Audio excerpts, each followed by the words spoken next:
A new Democratic presidential nominee Joe Biden is rejecting the Trump campaign's proposal to delay the two remaining debates by a week to allow them to be in person. Biden says it's not up to the president to set the schedule, but as Skyler Henry reports, President Trump is against making the matchups virtual, even as he fights coronavirus. The Commission on Presidential Debates announced next week's debate would be done virtually in light of President Trump's positive coronavirus test.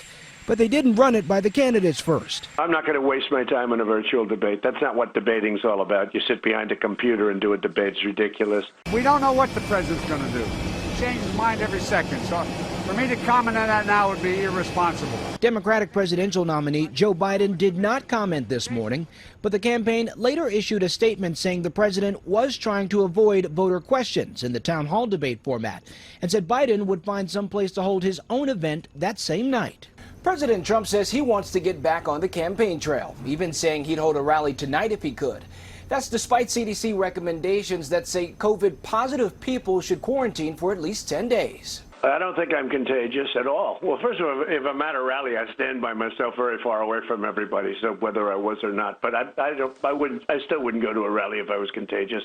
The Trump campaign is considering an in-person event in Pittsburgh as early as Monday, something that stumped Mr. Biden. If he goes off and he's going to have a rally, I don't know what I'll do.